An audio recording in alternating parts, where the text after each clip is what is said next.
Today's drive, we'll be talking about singer-songwriter Jeff Buckley, his connection to Memphis, and his unfortunate last moments here in Memphis at the Mississippi River. After his very successful debut album, Grace, he moved to Memphis for writing and recording sessions for his second album. During that time, he lived at this house in Midtown Memphis on North Rembert Street.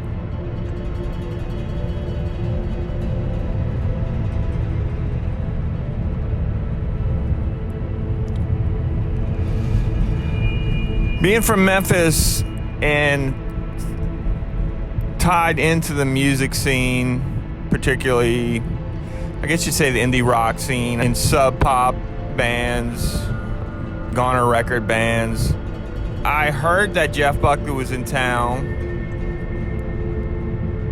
I heard Jeff would ride his bike to this Quick Check, which is only a few blocks, as you can see.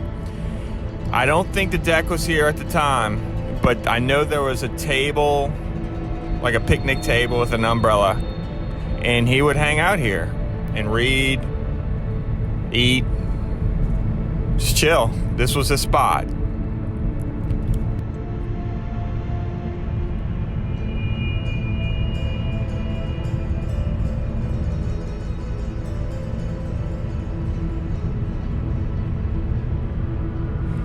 Jeff Buckley, for me,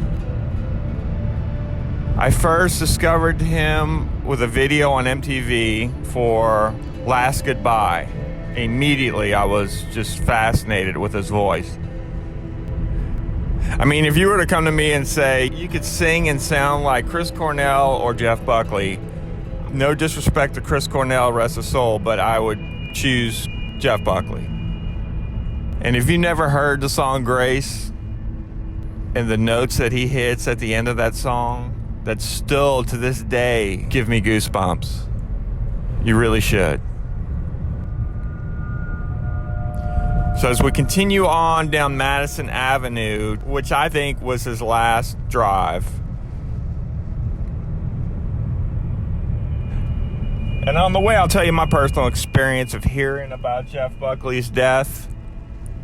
And also one regret I have, and that regret is while he was in Memphis, he was playing at a club named Barristers. And I've seen many bands at Barristers. It was in an alley in downtown Memphis off of Jefferson Avenue.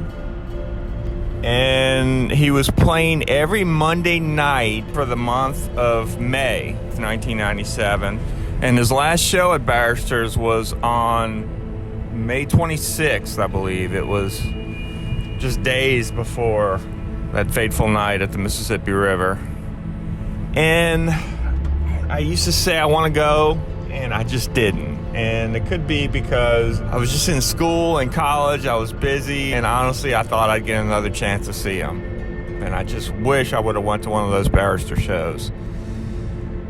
So, on the morning of May 30th, I remember driving to school, and I'd listen to 600 AM, which was local news, local talk. It was announced that singer-songwriter Jeff Buckley has disappeared into the Mississippi River after swimming, and he has not turned up.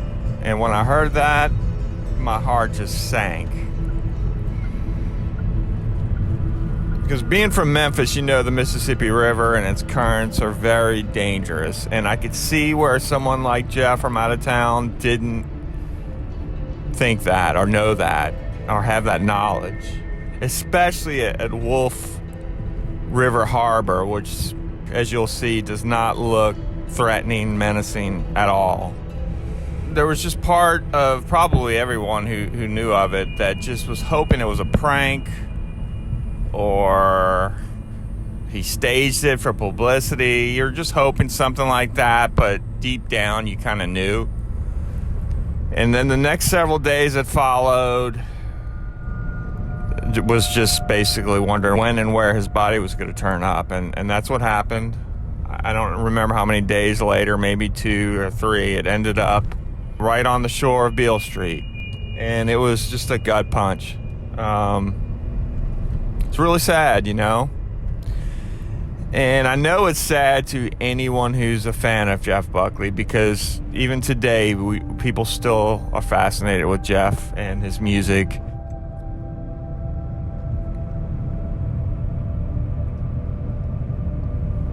So from reports, him and his good friend parked here at the Tennessee Visitor Center. Likely walked this path.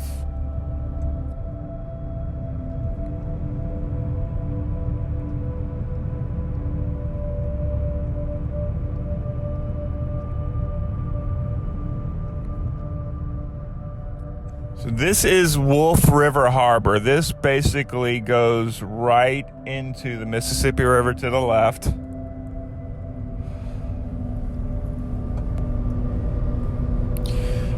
And here's the spot, by all accounts, where Jeff Buckley went into the water while his friend was here.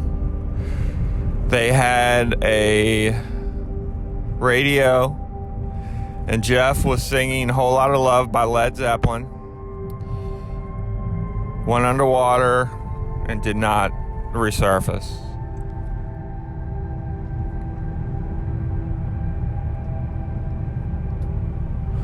And unfortunately, we would never be able to hear Jeff Buckley sing live again.